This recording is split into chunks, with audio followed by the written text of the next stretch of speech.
আজকে আমি আলোচনা করব রাশি এবং লগ্ন নিয়ে। আমরা অনেকেই আছি যারা রাশি এবং লগ্ন কোনটিকে বেশি গুরুত্বপূর্ণ ধরব সেটি বুঝে উঠতে পারি না।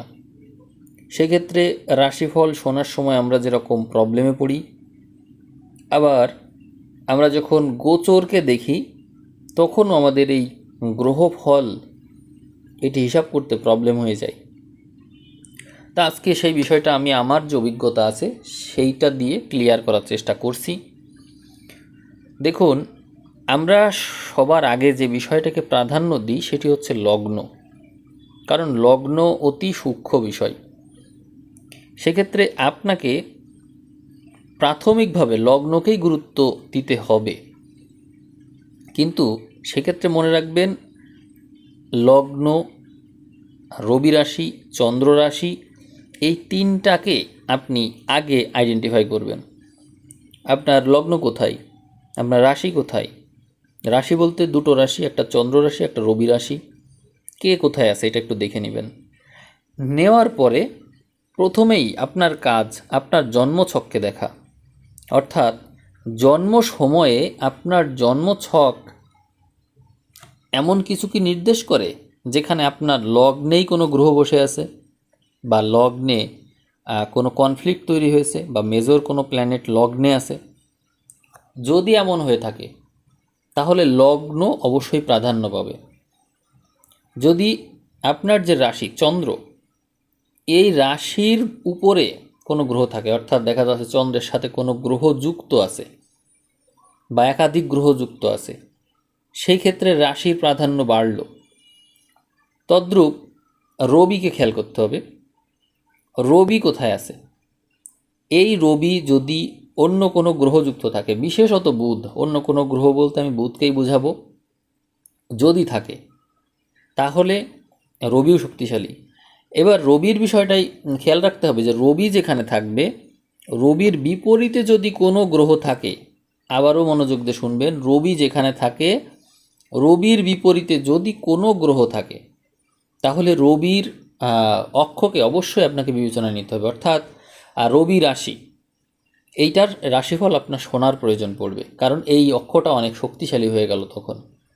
আর চন্দ্রের কথা বলবো, যদি চন্দ্রের সাথে কোনো গ্রহ থাকে, চন্দ্রের সাথে, তাহলে চন্দ্রের প্রাধান্য বাড়ল।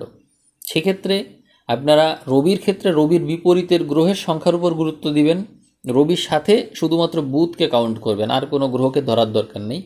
আর চন্দ্রের ক্ষেত্রে চন্দ্রের সাথে গ্রহ থাকলেও হবে, চন্দ্রের বিপরীতে গ্রহ থাকলেও হবে, এইগুলো একসাথে কাউন্ট করবেন।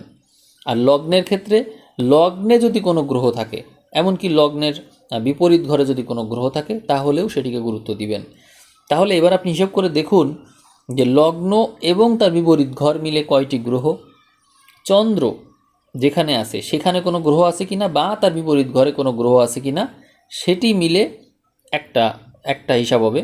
আর রবি যেখানে আছে রবির সাথে বুধ আছে কিনা, অথবা রবির বিপরীতে আর কোনো গ্রহ আছে কিনা, থাকলে সেইগুলো মিলে একটা একটা সেট হবে।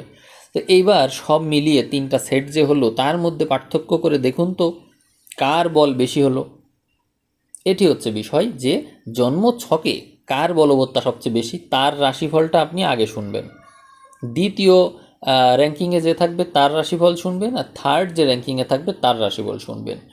এইবার আপনাকে বিবেচনা করতে হবে, এটা তো র্যাঙ্কিং আপনি করে ফেললেন, ধরা যাক যে এই অনুসারে আপনার লগ্নটাই প্রাধান্য পেল, 2 নম্বর র্যাঙ্কিংয়ে চন্দ্র আছে, 3 নম্বর র্যাঙ্কিংয়ে রবি আছে। এখন আপনাকে ট্রানজিটের দিকে গুরুত্ব দিতে হবে, অর্থাৎ ট্রানজিটে সবচেয়ে বেশি গ্রহ কোথায়, যে ঘরে গ্রহ থাকবে সেই ঘরটা যদি আপনার রাশির বা রবি রাশি হোক বা চন্দ্র হোক বা লগ্ন হোক তার অক্ষে পড়ে যায়, তাহলে সেই গুরুত্বপূর্ণ হয়ে উঠবে। যেমন আমি এখানে বলছিলাম যে প্রথম প্রাধান্য ধরেন আপনি র্যাঙ্কিংয়ে পেয়েছেন লগ্নকে বেশি প্রাধান্য পেয়েছেন, তারপরে দ্বিতীয়তে চন্দ্র পেয়েছেন, তৃতীয়তে রবি পেয়েছেন। কিন্তু এমন যদি হয় যে আপনার জন্ম সময়টাই হচ্ছে আশ্বিন মাস, অর্থাৎ রবি ছিল কন্যাতে, এখন এই মুহূর্তে আমি যে কথা বলছি এপ্রিল মাস, এই সময়ে আমরা দেখতে পাই মিনের ঘরে মেজর প্ল্যানেট দুটো আছে, শনি এবং হচ্ছে মঙ্গল, এই দুটো গ্রহ এখানে আছে। তাহলে দেখুন এইখানে রবির বিপরীতে দুটো মেজর প্ল্যানেট থাকার কারণে এই অক্ষের গুরুত্ব বেড়ে গেল। রবি থার্ড পজিশনে ছিল, কিন্তু এই সময়ে রবি গুরুত্বপূর্ণ হয়ে উঠল। আবার দেখা যাচ্ছে আপনার চন্দ্র আছে মকরে, জন্ম সময় আপনার এই চন্দ্রের ক্ষেত্রটা দ্বিতীয় স্থানে ছিল, কিন্তু এই ট্রানজিটে এই সময়ে মকরের এই অক্ষে বা কর্কটে কোনো গ্রহ নেই। তাহলে এই সময়ে আপনার চন্দ্রের সাপেক্ষে এই রাশিফলটা অত শক্তিশালী না, যেটা রবি সাপেক্ষে শক্তিশালী। আবার লগ্ন, লগ্ন দেখা যাচ্ছে আপনার মিথুন, তো মিথুনে এই সময় বৃহস্পতি আছে, ফলে লগ্নটা দ্বিতীয় স্থানে চলে যাচ্ছে, আর প্রথম স্থানে চলে আসছে রবি। এইভাবে আর কি আপনি হিসাব করবেন, অর্থাৎ আপনারা সহজ হিসাবে প্রথমে জন্মছকটা বিশ্লেষণ করে নেবেন। জন্মছক বিশ্লেষণ করার পরে যে র্যাঙ্কিং আসবে সেটা তো থাকলো, এটা পার্মানেন্ট। আর ট্রানজিট দেখবেন, ট্রানজিটে আপনার রবি অক্ষ, চন্দ্রের অক্ষ, লগ্নের অক্ষ, এইখান দিয়ে কোনো গ্রহ ওই ঘরে বা তার বিপরীত ঘরে আছে কি না।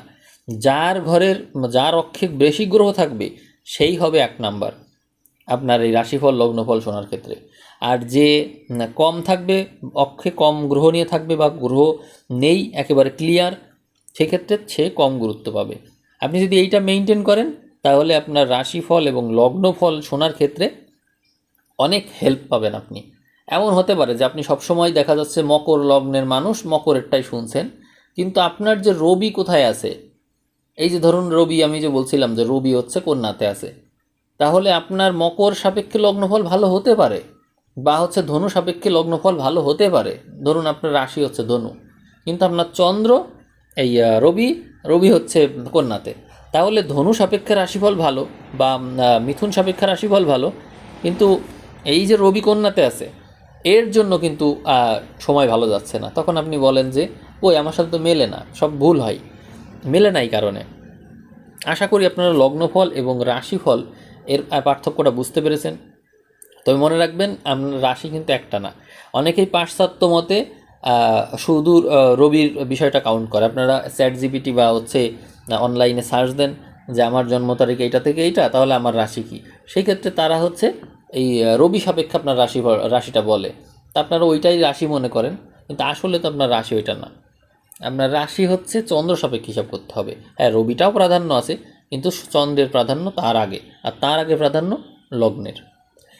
এখন আমরা এর পরেও আরও কিছু বিষয় নিয়ে কথা বলবো, সেটি হচ্ছে যেমন আপনার যে জন্ম নক্ষত্র সে কোথায় আছে, অর্থাৎ চন্দ্র জন্ম সময়ে যে নক্ষত্রে ছিল সেই নক্ষত্র যেখান দিয়ে যাবে সেই ঘরটার গুরুত্ব রয়েছে।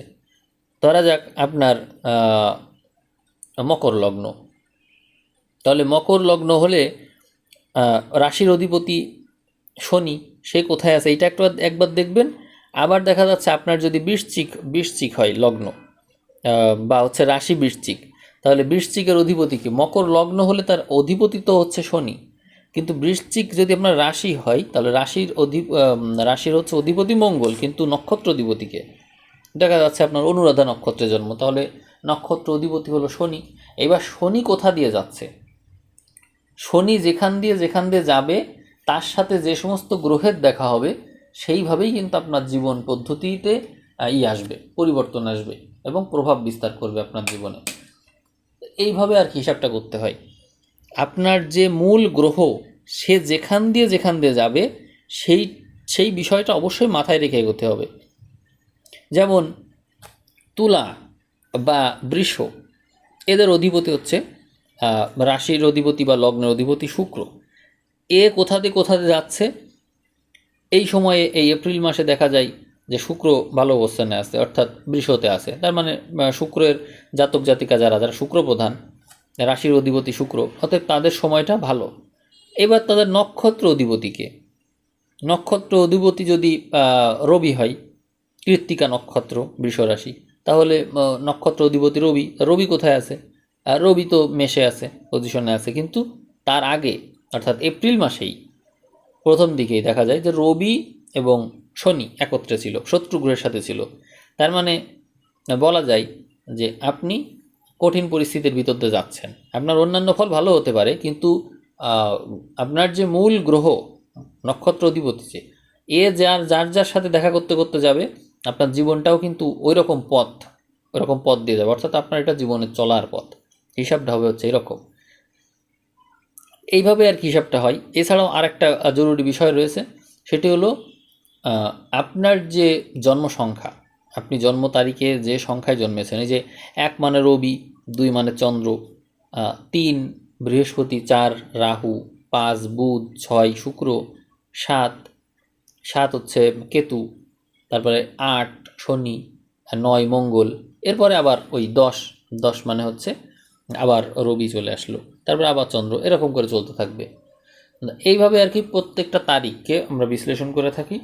তারিখ অনুযায়ী একটা গ্রহ আসে, এই যে সংখ্যা তত্ত্বের যে তারিখ অনুযায়ী যে গ্রহ আসে, এই গ্রহটাকেও বলবত্তার পর্যায়ে নিতে হয়। অর্থাৎ আপনার 13 তারিখে জন্ম, তাহলে 13 মানে হচ্ছে 4, 4 মানে রাহু, রাহু কোথায় আছে এটা অবশ্যই আপনাকে সবসময় বিবেচনা নিতে হবে, কারণ আপনার সংখ্যা রাহুর সংখ্যা। যারা সংখ্যাতত্ত্ব জানেন তারা সংখ্যাতত্ত্ব অনুসারে দেখবেন মিলিয়ে, এটা অনেক ক্ষেত্রেই মিল পাওয়া যায়। এই হচ্ছে ব্যাপার। তো আমি রাশি এবং লগ্ন এই সমস্ত নিয়ে দীর্ঘক্ষণ আলোচনা করলাম। উপস্থাপন অতটা ভালো হয়নি, কিন্তু যে বিষয়টা বোঝাতে চেয়েছি সেটা হচ্ছে আমার দিক থেকে আমি পেরেছি। এখন আপনাদের থেকে আপনারা হয়তো কথায় সন্তুষ্ট না, বা যতটুকু বুঝলেন আর কি, অন্তত এতটুকু তো বুঝলেন যে আমরা যে একটা মাত্র বিষয়, একটা মাত্র রাশি নিয়ে শুনেই সিদ্ধান্ত নিয়ে ফেলি, এটা সঠিক না। কারণ হচ্ছে আমাদের জন্ম সময়ে রবি এক জায়গায় থাকে, চন্দ্র এক জায়গায় থাকে, তারপর হচ্ছে লগ্ন এক জায়গায় থাকে। এতে করে 3 রকম ফলাফল তো অন্তত আসে, 3টা মার্চ করে একটা রাশিফল আসে। তো অনেকেই যে বলে আমার সাথে মেলে না, এর মূল কারণ এইটাই। মিলবে কী করে? 30% যেখানে আমি বলতে পারছি 30%, সেটা 100% ধরে নিলে তো সমস্যা। তবে কিছু কিছু বিষয় মিল পাওয়া যায়, সাধারণত চন্দ্র সাপেক্ষে বললে বেশি মেলে। কারণ হচ্ছে চন্দ্র চন্দ্র যে ঘরে থাকে সেটা মনের কারক, তো আমাদের মনোজগতেই তো সব কিছু ঘটে বেশি। আমরা আমরা যদি অজ্ঞান থাকি তাহলে তার কোনো কিছু ঘটলো না ঘটলো টের পাচ্ছি না। এই জন্য মনের বিষয়টা, চন্দ্র মনের কারক, মনের বিষয়টাকে প্রাধান্য দেওয়া হয়। এবং রাশিফল বলার ক্ষেত্রে চন্দ্র যে নক্ষত্রে থাকে সেই নক্ষত্রকে বিবেচনায় নেওয়া হয় এবং রাশির অধিপতিকে বিবেচনায় নেওয়া হয়। ফলে প্রেডিকশনের মাত্রা 30%কে ক্রস করে 50%-এর দিকে চলে যায়। এই হচ্ছে সুবিধা। এই জন্য আমরা লগ্নফল বাদ দিয়ে রাশিফলটা বলি। আর রবি যেখানে থাকে সেইটার ফলটা বলি না, এই জন্য কারণ হচ্ছে রবি যে ঘরে থাকে ওখানে রবি দীর্ঘদিন ধরে থাকে, সূক্ষ্ম পর্যায়ে না, এটাতে 1 মাস ব্যাপী থাকে, কিন্তু চন্দ্র তো 2.5 দিন ব্যাপী থাকে। এজন্য চন্দ্র পৃথিবীর কাছে হওয়ার কারণে রবির চাইতে চন্দ্রের প্রভাবটাকে বেশি বিবেচনা করা হয়ে থাকে। এই হচ্ছে ব্যাপার। তো আপনারা এতক্ষণ ধৈর্য ধরে শুনলেন। আপনারা যতটুকু যা বুঝেছেন সেটা আশা করি পরবর্তীতে রাশিফল দেখার ক্ষেত্রে প্রয়োগ করবেন। আপনারা অবশ্যই আমি যেভাবে বললাম ওইভাবে র্যাঙ্ক করে নেবেন, নিয়ে রাশিফল মেলাবেন। দেখবেন যে আপনাদের সাথে অনেক কিছু আপনারা মিল পেয়ে যাচ্ছেন, তখন আর বিভ্রান্ত হওয়ার কোনো সুযোগ থাকবে না। তো ঠিক আছে, তাহলে আমি আজকের এই ভিডিও এখানেই শেষ করছি। সবাইকে অসংখ্য ধন্যবাদ। আপনারা আপনাদের মতামত জানাবেন। ধন্যবাদ সবাইকে।